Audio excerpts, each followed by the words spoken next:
Les bombardements israéliens qui se poursuivent dans le sud du Liban, Tsahal vise des cibles du Hezbollah, parfois dans des quartiers résidentiels, d'où cet appel à évacuer la zone. Depuis hier, des milliers de Libanais se sont retrouvés sur les routes.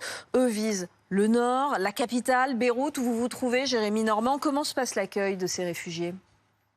Eh bien, écoutez, depuis hier en fin d'après-midi, les réfugiés en provenance du sud et de l'est du Liban, intensément frappés par l'armée israélienne, affluent dans la capitale plus au nord, à Beyrouth. Pour l'instant épargnés par ces frappes, même si hier soir, la banlieue sud de Beyrouth, fief du Hezbollah, elle-même était la cible d'une frappe israélienne. Mais pour l'heure, aujourd'hui, dans la capitale libanaise, les gens vivent presque normalement, même si on aperçoit encore aujourd'hui des gens faire des provisions, faire le plein d'essence plus que d'habitude, retirer de l'argent liquide plus que d'habitude, mais surtout la population est déjà en train d'accueillir beaucoup de ces familles de réfugiés qui affluent. Nous étions à l'instant dans une école française qui a accueilli plus de 800 personnes en provenance du sud et de l'est du Liban, une école qui a transformé toutes ces salles de classe en chambres, une chambre par famille, beaucoup de femmes, beaucoup d'enfants, mais aussi beaucoup d'hommes qui ont une grande nervosité. Pour vous donner un exemple très simple, à l'instant, nous étions en train de filmer dans cette école et alors que nous avions l'autorisation des volontaires et des autorités de cette école, les hommes arrivés avec ces familles nous ont intimé l'ordre d'arrêter de filmer de peur que leurs femmes et que leurs enfants soient reconnus parce qu'évidemment ici il y a beaucoup de nervosité, un sentiment de panique, la peur d'être prise pour cible. Et donc voilà une ville, Beyrouth, encore épargnée, je le répète, par ces frappes aujourd'hui. Et pourtant on le sait, ces frappes israéliennes se poursuivent plus au sud du pays et donc évidemment il y a beaucoup de vigilance parmi la population ici à Beyrouth. Et dernier bilan de ces frappes selon le ministère libanais de la Santé, 558 morts et dont 50 enfants. Sébastien Boussois, bonjour. Vous êtes docteur en sciences politiques, spécialiste du Moyen-Orient. On fait face à une escalade depuis 24 heures maintenant. Pourquoi maintenant ?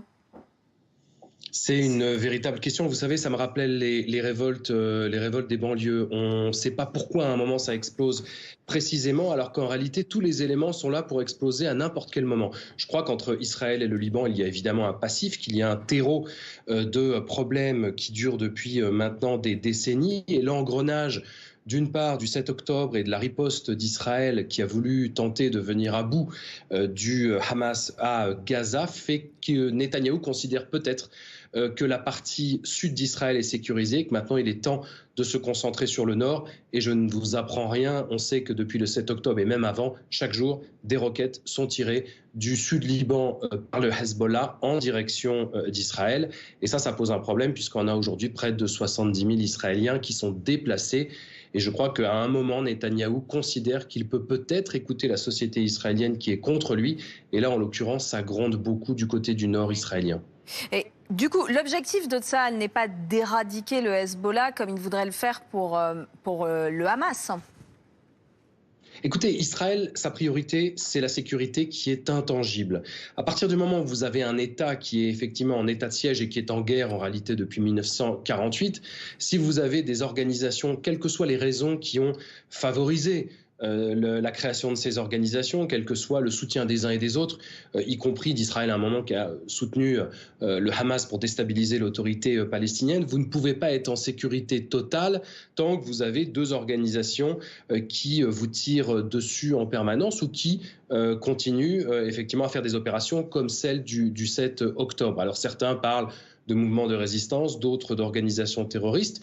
Il y a des dirigeants israéliens qui, il n'y a encore pas si longtemps que ça, considéraient le Hezbollah aujourd'hui comme l'organisation terroriste la plus dangereuse, la plus organisée, la plus formée et la plus riche. Je crois que c'est en effet un paramètre qui fait que Israël, évidemment, rêverait de venir à bout du Hezbollah.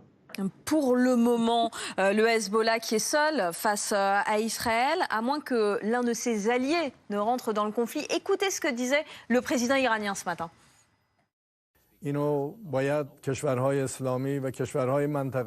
Si nous parlons du Hezbollah, seul, que peut faire le Hezbollah seul? Les pays régionaux et les pays islamiques devraient se réunir. Aujourd'hui, nous avons eu une réunion à l'ONU avec M. Guterres et demain, nous verrons de telles discussions et de tels sujets se dérouler. Nous ne devons pas permettre que le Liban devienne un autre Gaza aux mains d'Israël. Le Hezbollah ne peut pas le faire seul. Le Hezbollah ne peut pas se dresser seul contre un État qui est défendu, soutenu et alimenté par les pays occidentaux, les pays européens et les États-Unis d'Amérique. Et Sébastien Boussois, comment interpréter ces déclarations? Est-ce que l'Iran peut rentrer dans le conflit? Écoutez, peu de personnes apprécient l'Iran, mais on ne peut pas reprocher au président iranien, pour le coup, de faire le jeu du multilatéralisme et de s'inscrire dans le jeu des Nations Unies à l'instant T pour discuter de cette question qui, évidemment, occupe l'ensemble des pays voisins d'Israël et du Liban. Sa phrase est quelque part assez subliminale. Il explique clairement que, dans l'absolu, le Hezbollah ne pourrait pas venir à bout complètement d'Israël. Maintenant, la question est de savoir si l'objectif du Hezbollah est de venir à bout d'Israël ou de souhaiter, comme le Hamas, quelque part, la destruction de l'État d'Israël. Je crois et j'espère en tout cas qu'on est encore loin à ce stade-là de cette situation. Et je pense aussi fondamentalement que l'Iran, avec l'approche des élections américaines dans moins d'un mois et demi, n'a pas d'intérêt majeur à provoquer ou à s'engager dans ce conflit parce que, en réalité, le régime iranien, qu'on ne peut pas accuser d'être totalement fan de Washington, mais en tout cas préférerait que ce soit la candidate démocrate qui soit élue à la Maison-Blanche plutôt qu'un Donald Trump. Et si l'Iran intervient maintenant, ça va pousser Kamala Harris, qui n'est pas encore très experte, en tout cas suffisamment en politique internationale à ce stade. Ça va pousser Kamala Harris à s'engager ou à prendre des positions ou des décisions qui pourraient se retourner contre l'administration américaine et mettre en péril en réalité l'élection américaine. Or, Donald Trump est intangible avec l'Iran, est un ennemi déclaré du régime de Téhéran, et ça ne servirait évidemment pas les intérêts de l'Iran. Donc je crois que l'Iran est encore dans l'idée de peser,